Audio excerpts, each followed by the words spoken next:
listening to the Top Music Guitar Podcast, the show for guitar teachers to learn about the craft of teaching great guitar lessons that students love. If you're looking to start or expand your studio and make guitar teaching your full-time dream job, you've come to the right place. Each week, you'll get to hear from some of the top guitar teachers from around the globe and get their best tips and experiences so you too can build your own dream studio. I'm your host, Michael, and I've founded one of the top guitar schools in Australia, written a best-selling curriculum, and I mentor guitar teachers. I'm excited to share my expertise with you and the wisdom of all the experts we interview. Make sure to subscribe so you don't miss any future episodes. Let's get into it.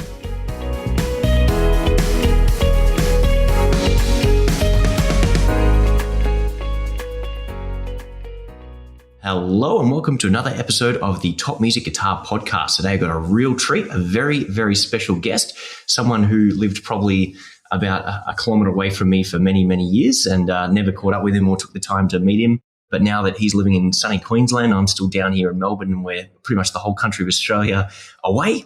We've actually connected and we're going to talk about some really, really amazing things. So let's welcome Brett Cusack of Glitter Fox Studios and The Confident Musician to the Top Music Guitar Podcast. Brett, welcome to the show. Hello, Michael. Hello, listeners. It is great to be here. Thank you for having me on.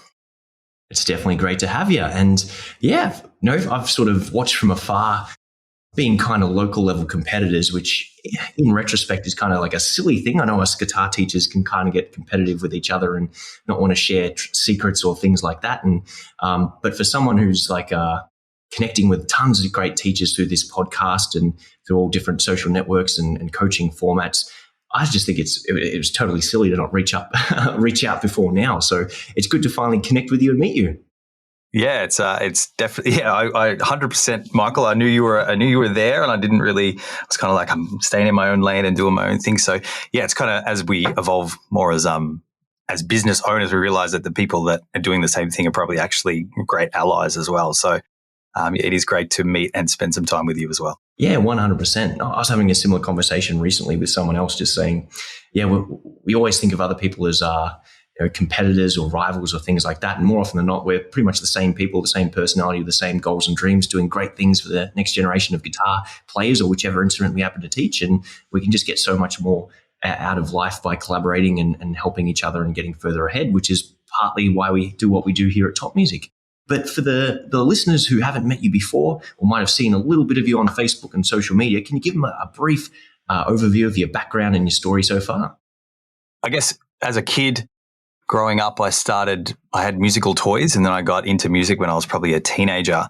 And I remember hearing the music of the Deftones in the music room at school, and I remember hearing it and going, oh, what is that sound? And then my life was totally changed from that point on, and I started playing guitar all the time. And I also started singing at that time, but I don't really think I had the confidence in myself as a singer.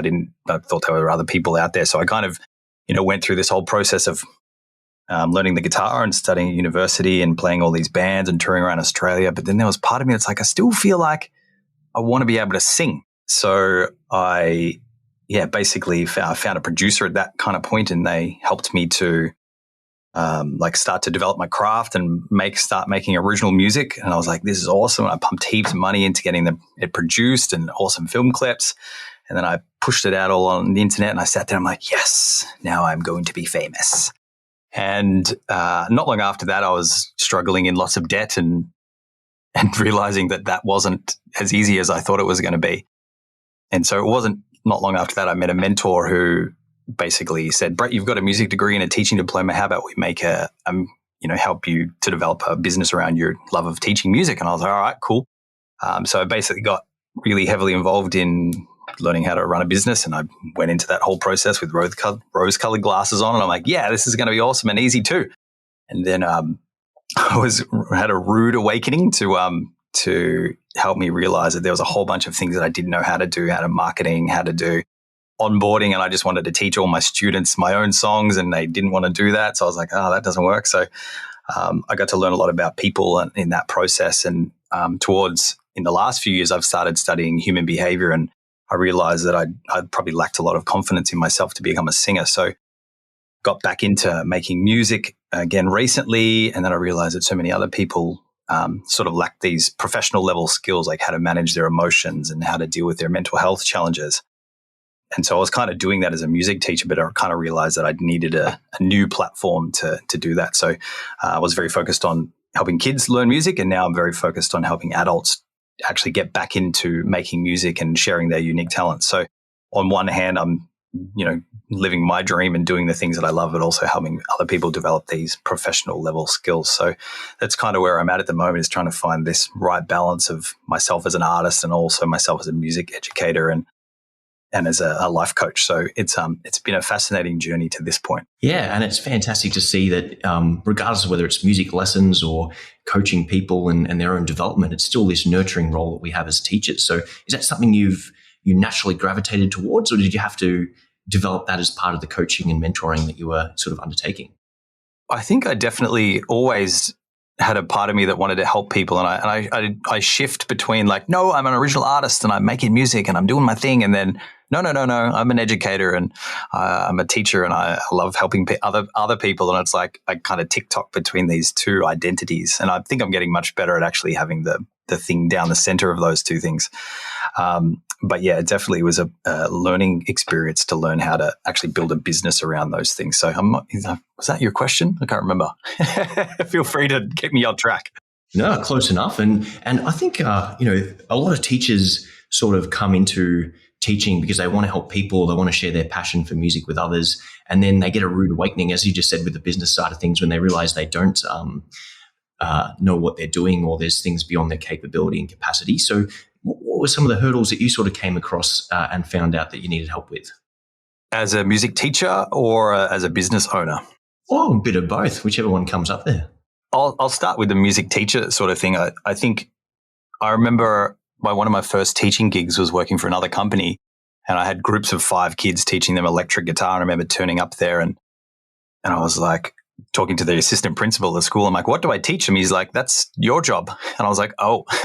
So it's like not even having a method or a program or anything to teach these kids. And then I remember, basically like playing them all this fancy Satriani guitar work and them looking at me with this blank look, and then playing like Happy Birthday and them going, oh, and lighting up. So, and then the other side of the coin was asking them when they came in the next week, like, how did your practice go? And they're kind of looking at me with this blank look going, practice? What's that? So I think probably the biggest thing for me was really listening and trying to discover what was interesting to my students and developing a program around them. And one of the other hurdles was dealing with the kids that are not actually interested in music, and then helping them have the joy and experience of learning music. Because if you're running a business, you want people to come back. And I'm not sure whether your numbers are the same, Michael, but the majority of my students are always kids, in their late before they go into high school, probably 8 to 12-year-old boys generally. Most of them are into football and Lego and all of these things. So for me, learning how to communicate music education in relation to football and Lego and all of these things, and actually creating these musical games and ways of communicating, was a really big learning curve for me, to actually present things in the way that other people learn, as opposed to the way that I understood them.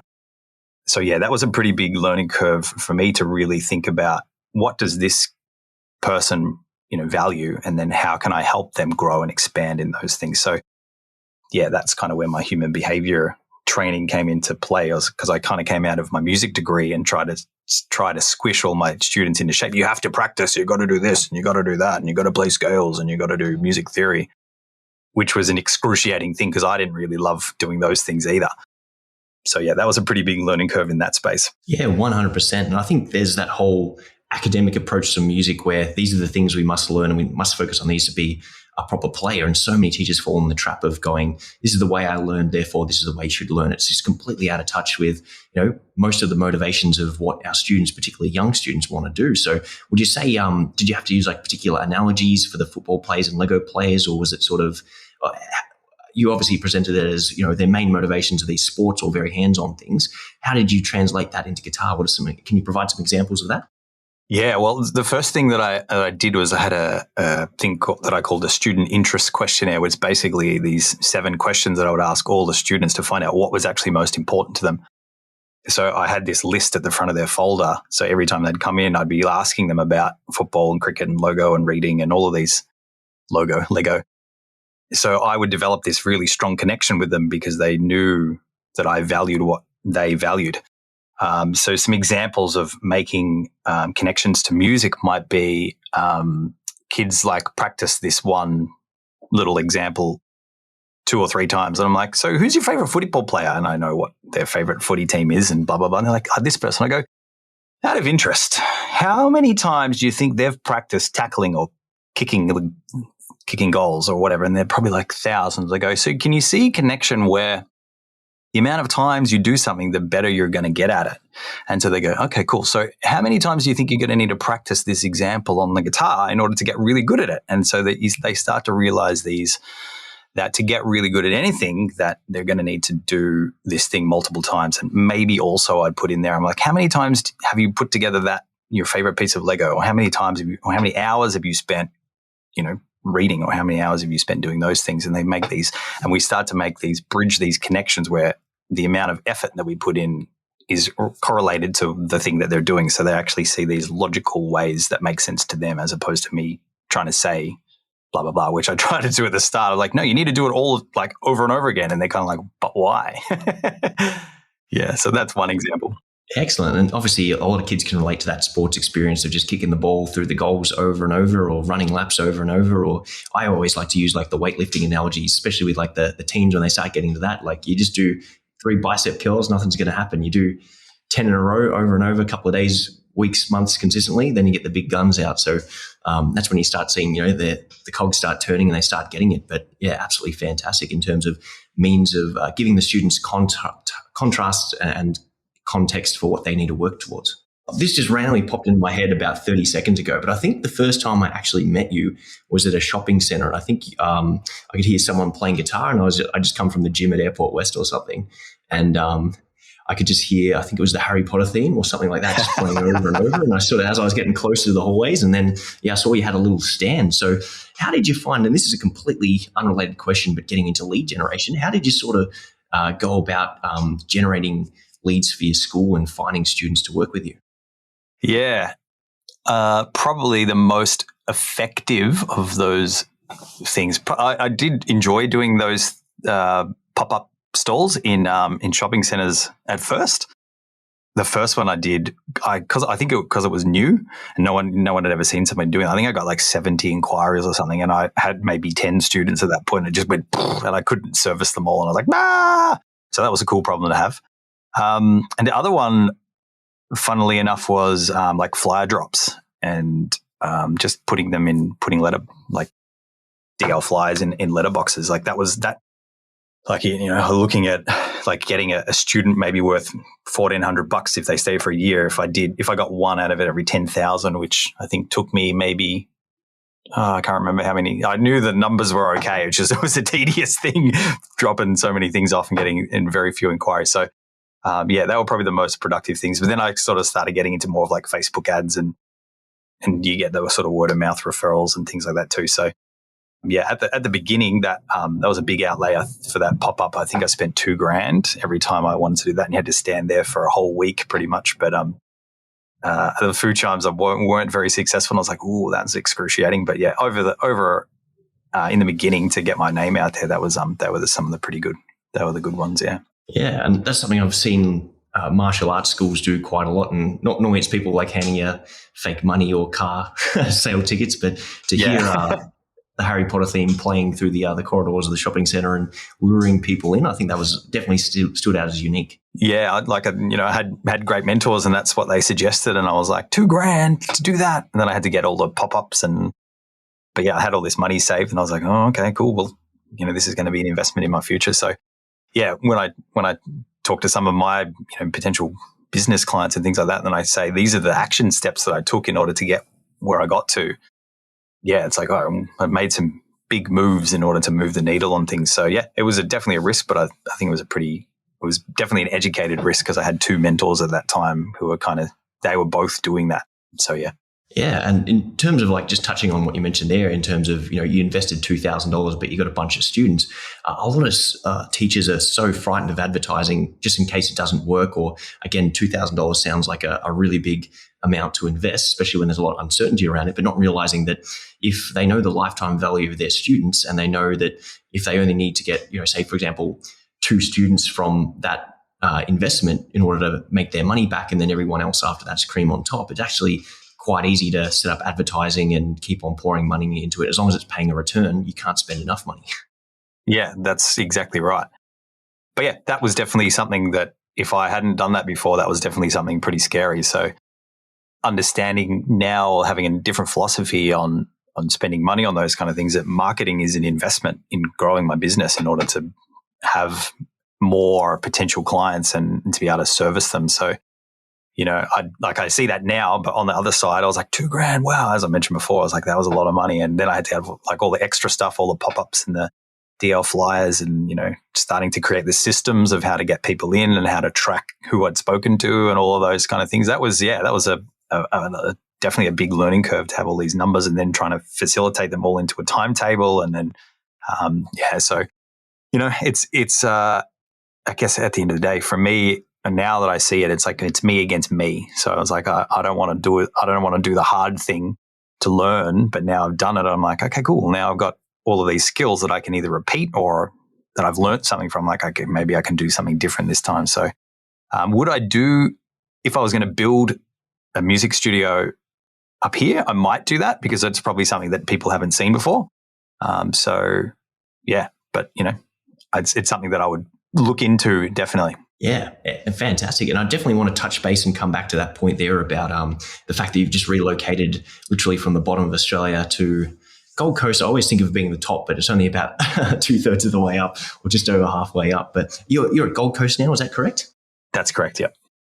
Awesome. So you're up there on the Gold Coast, which is great. Now, before we do move to that conversation, you have mentioned the word mentorship a couple of times over and over. And I know you mentor people, and I do a similar capacity with guitar teachers as well. But how important has mentoring been to your growth, both as a person, as a musician, as helping get you to where you are now? Yeah, there's 2 sides to the coin. I think there's the part of me that doesn't know how to do something and needs to be able to speed it up, and then there's also the part of me that's like, I got to actually still do the work. So mentors have been incredibly valuable to me. In the sense that they just share with me information that I need to know on the other side. So if someone said, "Hey, Brett, do you want to do a pop-up in a shopping center near where you're running your music lessons?" and it's $2,000, if I didn't have that mentor there to actually go, "That's a good idea," and spending that money because this is the return on your investment, and we need to do these numbers, blah blah blah. And that's been incredibly important. So for me, yeah, whenever I'm stuck now, it's kind of like I look out in the world. I'm like, who's doing this that I can actually pay to help speed up the process? Because I know that I can YouTube it and trying to figure it out on my own, but then I have to figure it out, and there's all this trial and error. So it's definitely saved me thousands of dollars in trial and error in it. And because I'm investing in it, the information that I get, I put a very high value on. So that if I learned that same information from a YouTube video, I might not have as much of weight on it. So, recently I spent $500 to get a 1 hour session. No, it was a half an hour session with a mentor around original music, and he's made $1 million from his original music. Like, how are you doing that? And so the information that I got in that, I probably have already know, but now that because he's got that experience of the return on his investment, I'm like, okay, that's what I need to do. So that those strategies are down way more valuable to me than if I watched them on a YouTube video for free. And definitely, once you've got skin in the game in terms of money you've invested financially, it also generally motivates you to work a bit harder or put it to use as well. Yeah, I 100% agree with that. What do you think, or what would you say to people who do see programs like Your Confident Musician, which will turn up, or My 6-Figure Program and things like that, and they're either hesitant or they think it's a scam or it's too good to be true? What would you sort of give advice to people like that? Well, I guess maybe musicians might be guilty of like trying to test things in their own head. And I've probably done some programs and invested thousands of dollars in some programs that I'm like, maybe that wasn't worth what it was actually worth. But what I did get was a $2,000 lesson. in order to teach me that that's not the thing that I need.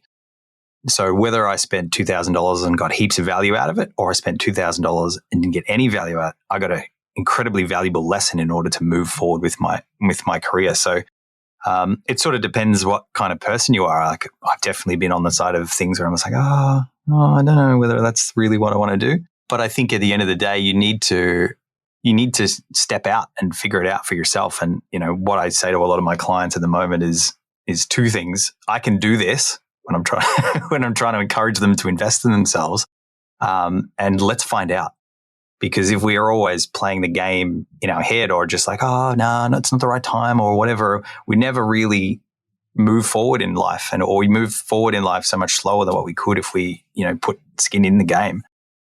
So yeah, I definitely encourage people, if something is inspiring to you, or you're curious about it, or you keep clicking on it, invest in yourself to either learn some really valuable information, or learn that it's not the strategy or the way that you want to do things. So yeah, from all the mentors that I've learned from over the years, there have been things that I've learned that I'm like, this is what I need to do for me.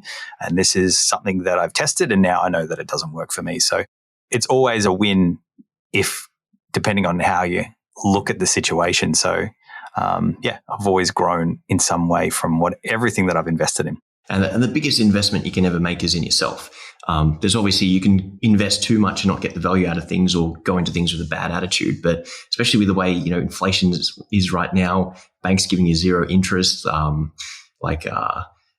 crypto's down, all these different streams of investment are all giving really, really poor returns. But if you can invest in yourself and take that knowledge and use that to 10x your business, or get to that next level, or help more people, or get more clients, it comes back in the biggest, amount of return on your investment that you can get, whether that's personal development or a monetary figure as converted by your business or your product or what you're doing. Yes, 100%. Yeah, you can't take away the knowledge and the experiences that you've created, but you can lose all your material possessions or your business or whatever it might be. So yeah, and that might be a good little segue is once you have the knowledge, because you, as we mentioned before, we're in Melbourne, and then you've moved up to the Gold Coast. So that must take a huge amount of courage and confidence, and knowing that you've already built one business, or you've done it once, and having all that knowledge, you just got to go and do it again in another location. So I'll let you tell that story, but what sort of prompted moving right across Australia up north? Great question. So 2020, there was a 2, a 0, and a 2-0. And my business kind of grew a fair bit at the start of 2020. I was like, yay. And then COVID. And then it just went. So then once everything kind of went online, I'm like, I actually don't really enjoy going to the studio anymore. And I started to think more about like, what's the kind of lifestyle that I want? So towards the end of end of 2020, my partner and I were like, maybe we can move coastal. And she's a bit of a lizard. So she, it's not probably the greatest descriptive word, in the sense that she likes being in the sun and she's always cold. So where we lived at that time in Melbourne was just this apartment on a bottom level. So it was always really cold. So basically, we were doing road trips down, or that was before COVID, but we're doing road trips down to Ocean Grove and all these coastal places. Like, we definitely want to live near the ocean. And then we're like, and if we like it here, maybe we'll move north later on. So long story short, we ended up talking to a friend of mine who lives up here for 8 years, and he said, "Man, in winter we're outside in the parks, and it's just amazing weather, and we live near the beach, and we've got the infrastructure and the culture and stuff's definitely getting better, and there's good coffee and blah blah blah." So yeah, basically Sarah and I looked at each other and go, "Let's do it." So on a knife's edge, knowing that I could now run things online, having no idea how to do that and not be in the same state. We just sold the apartment, and then basically started looking for rentals and made it happen. So yeah, big change, but it's definitely been a really cool experience to live in a totally different place, and actually go, is this where I want to be, and like, do I actually enjoy this? And I don't think we have any plans to move back to suburban Melbourne. That's amazing. And what sort of hurdles have you come across, or challenges or difficulties have you faced, reestablishing yourself 2 states away in a completely different area? Yeah, there's definitely part of me that's a bit of a control freak, and with everything in the studio, I was still teaching a lot as well. So basically moving here forced me to have to step back and not be able to control anything, like not be able to control that the pillows weren't neat on the couch and not be able to rush to the studio if there was ever a problem, or be able to field, like be there when clients are coming in and out and doing trial lessons and all those things. It's just learning how to do things remotely was pretty challenging, because it's like, this is not normal. Like when someone rings me and says, oh yeah, we want to get lessons. I'm like, yep, I'm located in the Gold Coast and the studio is blah, blah, blah.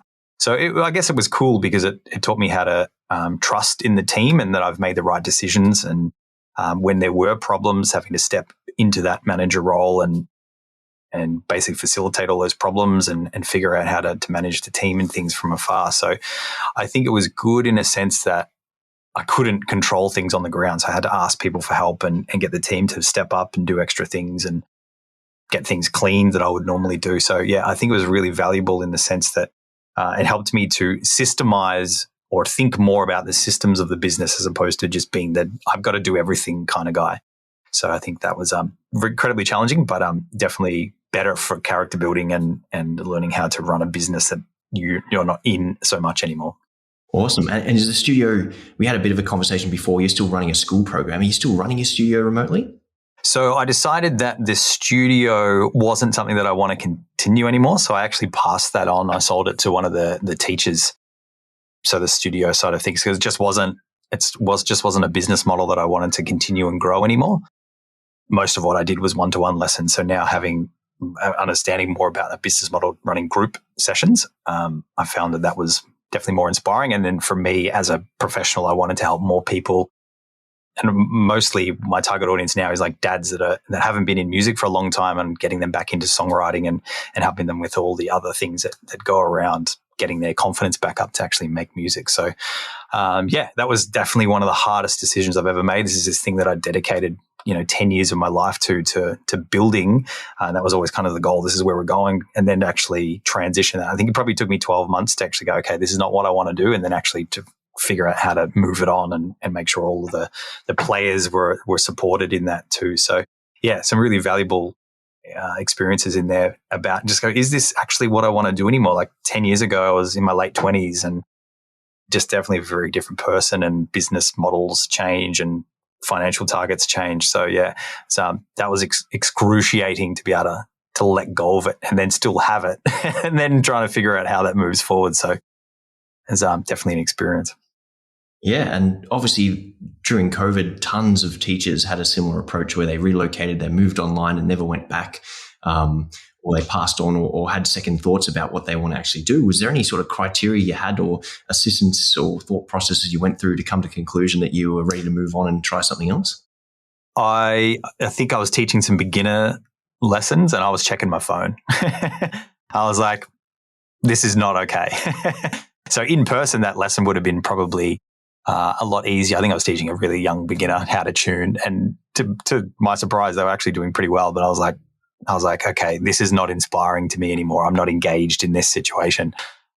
So yeah, that was definitely a pretty big turning point for me. So then I moved all of those students over to a team members before I moved into state. So then when we started going back to face, as I moved, they were back in person. So, but yeah, definitely very different dynamic. And I think the whole other thing too, I was teaching 5 nights a week and Saturdays. So my whole lifestyle was all wonky. And so then not teaching nights, I was like, oh, actually I can do stuff. I can go to gigs. And since being up here, I've done a few more open mic nights and songwriting nights and things like that. So actually just going, I actually enjoy going out and being part of the music industry. So I wasn't really doing that much in Melbourne. So very lucky up here on the Gold Coast that there's actually a pretty cool community of people out there making original music. So it's been great to focus my attention more on doing those kind of things too. Yeah, fantastic. And it's probably one of the downsides of teaching, especially when you're running your own business and you're doing the 60-hour minimum work weeks, is the fact that everything is just built around those 4:00 p.m. to 8:00 p.m. kind of prime time teaching spots after school. You sort of take for granted that how much it impacts having a regular life.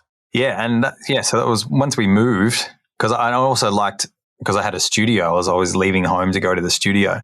And then when we were doing things online, I was home at night so we could have dinner together with my partner and then jump back into another lesson. So I was like, I actually enjoy working from home. I don't think I want to work from home all the time.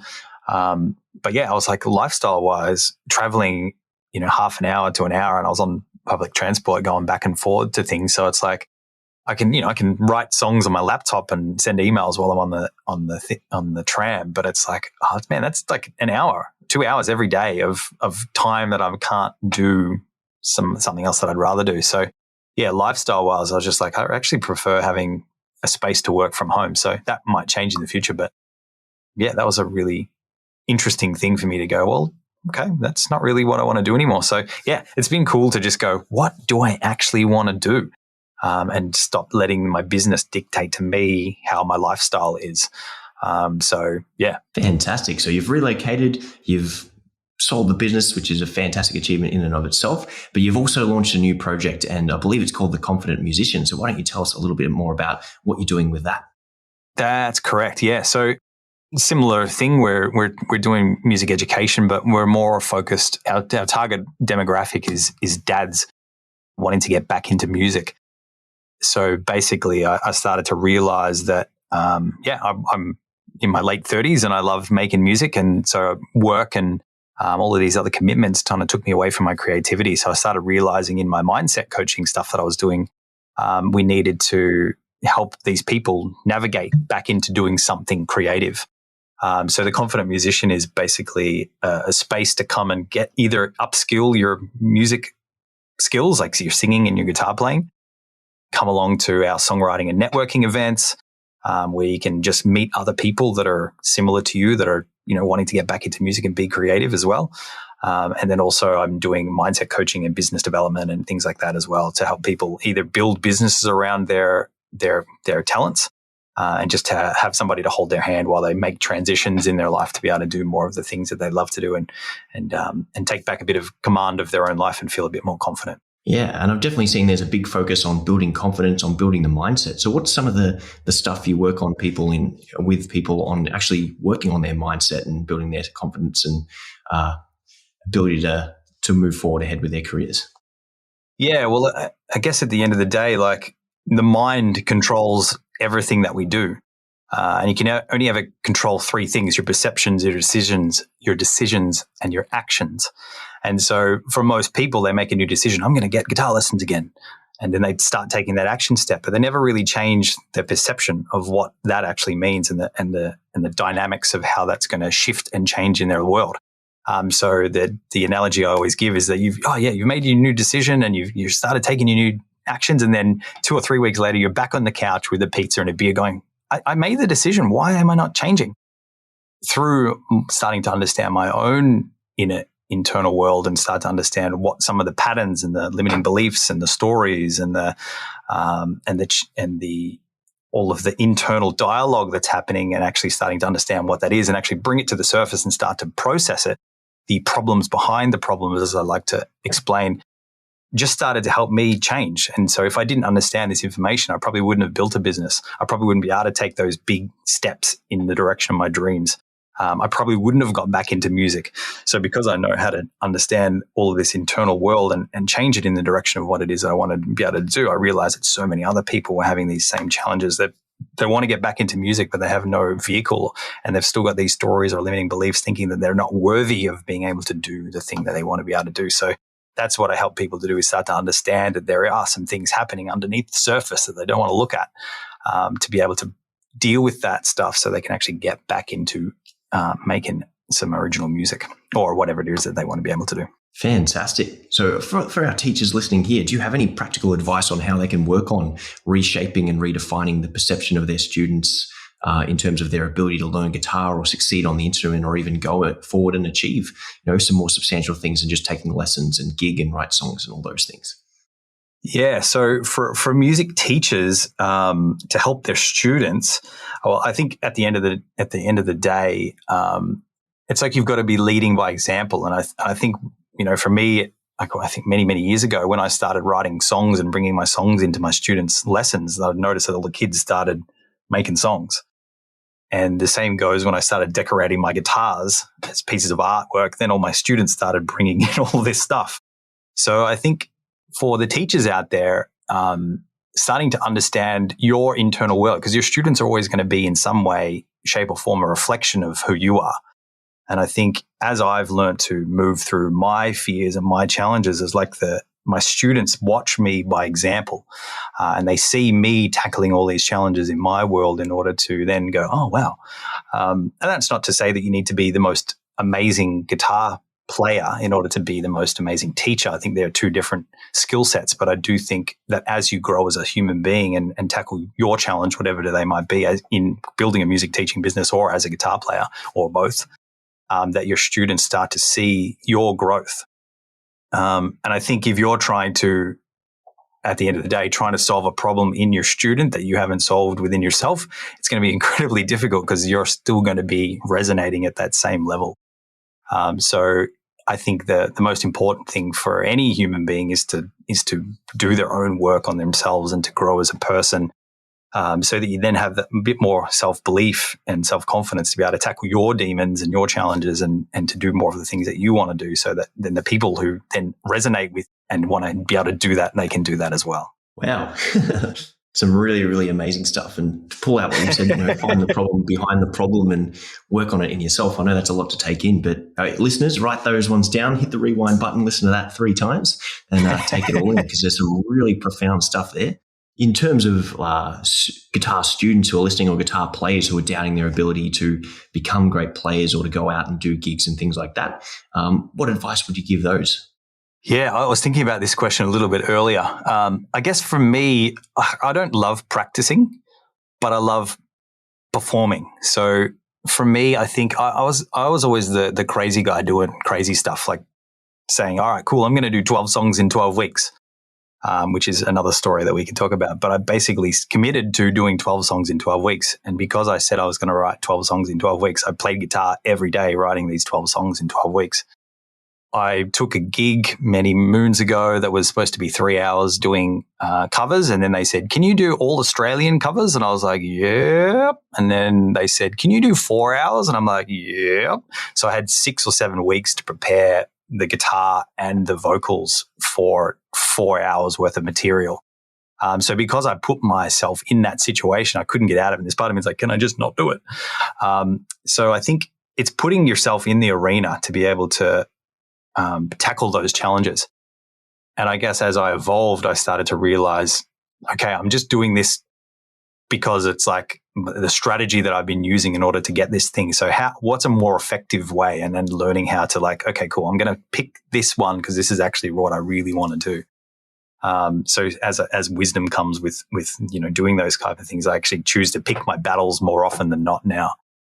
So get in the arena and do the things you want to do. Like, I think that the important thing is, it's one thing to like have played in your bedroom and, you can master all your scales in your bedroom. But as soon as you're in front of another human being, things is a completely different thing. And that might be the simplest thing would be recording it on your phone. And there's part of you that goes, someone's going to see this. And then maybe putting it online, or then actually starting to do open mic nights or gigs, where you're actually out there doing the thing that you were inspired by in the first place, whether it was listening to your favorite bands on a CD or seeing them live in concert, or being impacted. And it's about the human element and the entertainment value or the inspiration value. So as soon as you're actually starting to do more of those things, that's when your personal growth happens, because then people give you feedback and say, I liked it, or I don't like it. And then you go, okay, cool. What can I learn from these things? So yeah, I hope that helps everybody. I think that's going to help lots and lots of people to hear that. And yeah, we recently have like school concerts. It's so great to be back to doing shows post lockdown and pandemic and having those. But it was like one of those things where we sort of said, okay, now it's concert time. And half the students are like, yes, finally, let's get up on stage. And the other half are totally terrified. So for teachers who find like their students unwilling to perform or too nervous about it, is there any advice in terms of how to safely encourage your students to get up on stage and put them? And this is, I'll preface this, and have to watch what I say because I'm on the podcast, but I'm a very macho, tough, get it done now kind of figure.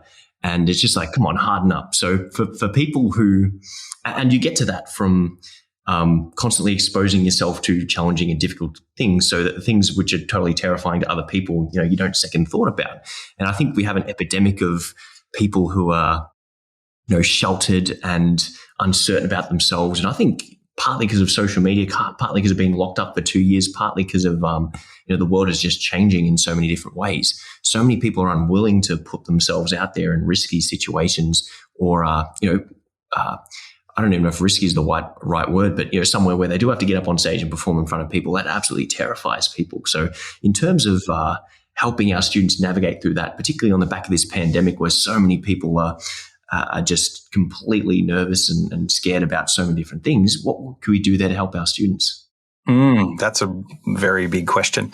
I guess at the end of the day, I've dealt with every kind of kid in this space now. Some kids are just they're that gung ho, I'm on stage, and there's the one kid that's actually really good at playing, and that's great. And then there's the bunch that are happy to get up, but they're not that great at playing, but they're probably destined to be performers. But at the end of the day, with the student interest list, that's basically their priority list. So the higher up music is on their priority list, the more likely that is aligned with what's most important to them.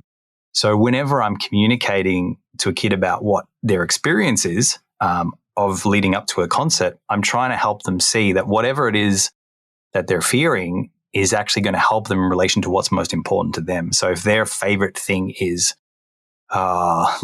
if I use football might be a good example. We've used that a fair bit today.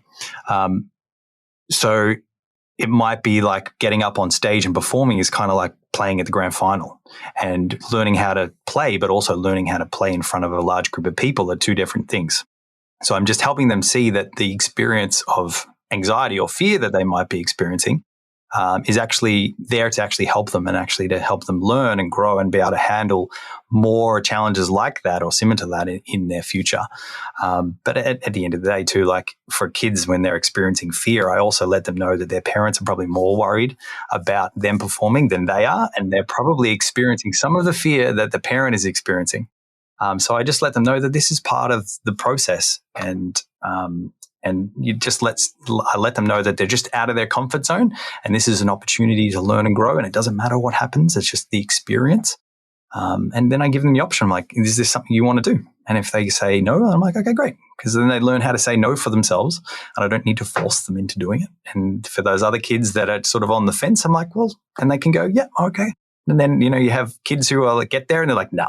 And then you have kids who get there and they're like, nah. And then I want to get up. I'm like, okay, I have prepared for you.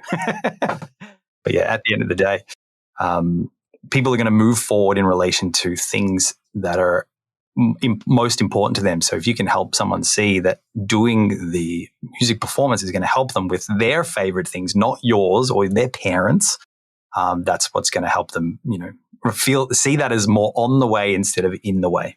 Yeah, I think it's really important to highlight the fact that you said giving them the chance to say no and giving them the chance to opt out and make those decisions for themselves. And yes, sometimes we want to give our students a gentle nudge forward to encourage them, just get them to lean over the edge. But every now and then, if we sense the discomfort, just doubling down and forcing them to do things and putting them in a scenario where they are going to be traumatized by whatever transpires is obviously the wrong approach there. So it's great the way that you worded that in terms of highlighting the fact that there should be a choice there, and that even if they don't get up and perform, there's still a learning opportunity taking place there as well.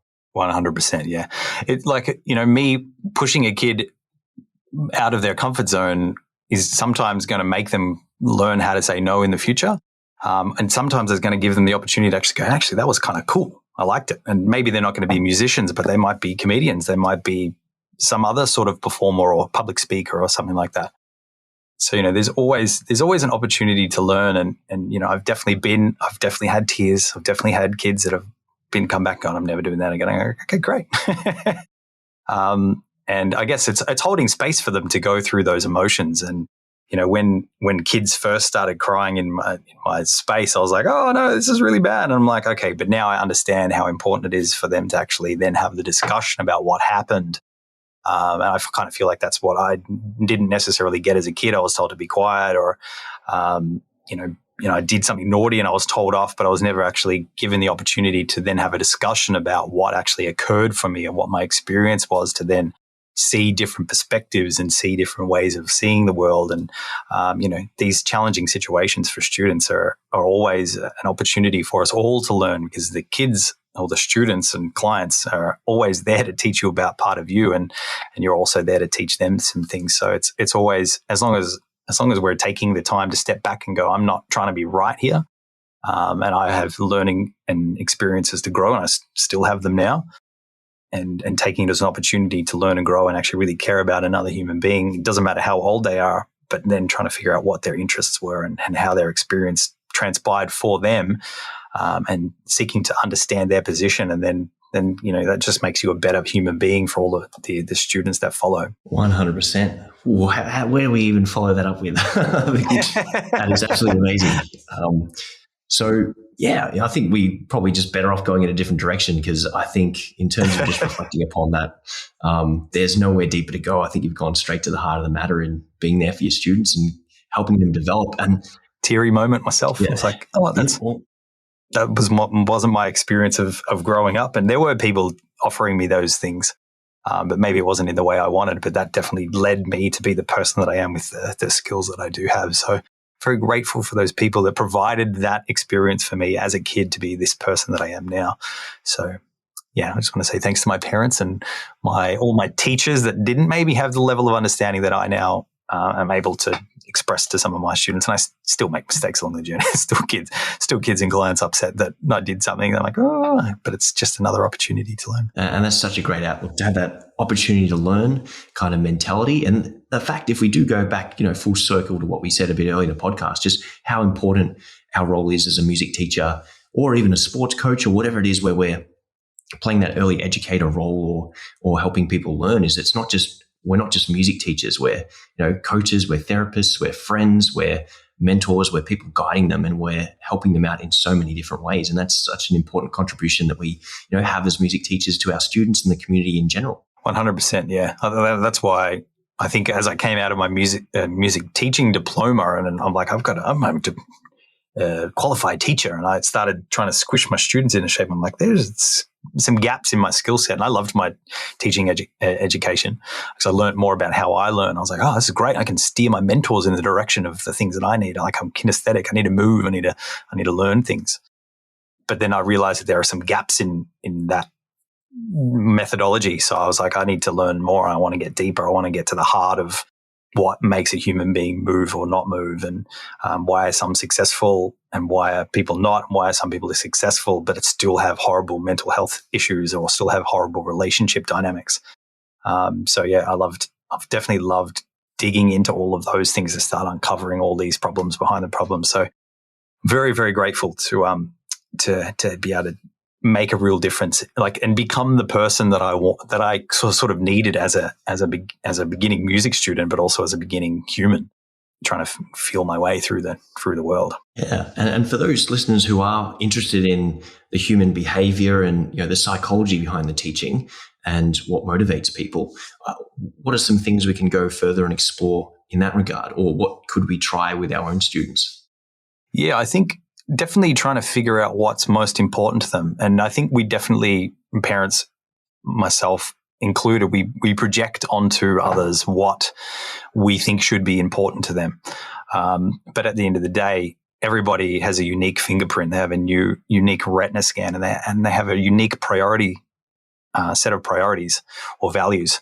And it's when we really take the time to really consider and understand where that person is coming from, to then be able to then guide and inspire them in the direction that we would love them to go through what's most important to them. I think that's definitely the starting point of that process. So yeah, I wouldn't say it's something that I can explain in an interview, but yeah, it's definitely, I think that's the core of it, is understanding and caring about another person, no matter how old they are, to be able to then connect what you need in relation to what they need. Fantastic. And if you had to impart one final bit of advice for our listeners who are primarily a guitar teaching audience, what would that be in terms of music teaching advice or tips or business advice? Anything you want to share with us? What have we covered already? I think, like, at the end of the day, like, you've got one chance to lead this life, and you're 1 in a trillion chance of being this person that you are. So I guess Dolly Parton could be a cool person to quote at this point, is that to find out who you are and do it on purpose, and keep refining yourself as a masterpiece, and keep learning and keep growing. And my original music, my band name is called Mega Love. I've sort of defined that word as being the constant and never ending pursuit of self-love. So just continuing no matter what, and as you change and evolve, just to continuing to learning and appreciating who you are as a person, and helping other people to do the same. That's some great advice there. And I hope the listeners are going to write down some of those absolute nuggets you've dropped throughout the course of this podcast. So unfortunately, we are near the end. Brett, where can our listeners find out a bit more about Mega Love as a project, your own personal coaching program, The Confident Musician, and keep up to date with all the other things you're doing?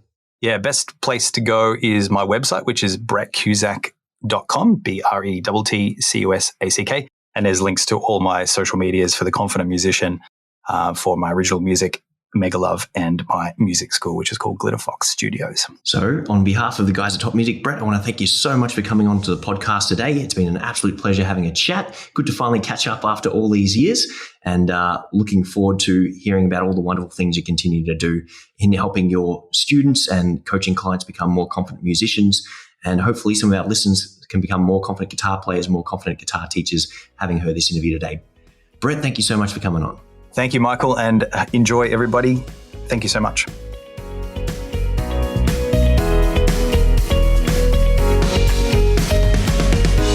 If you enjoy this show and want to hear more of our work, be sure to subscribe to this podcast.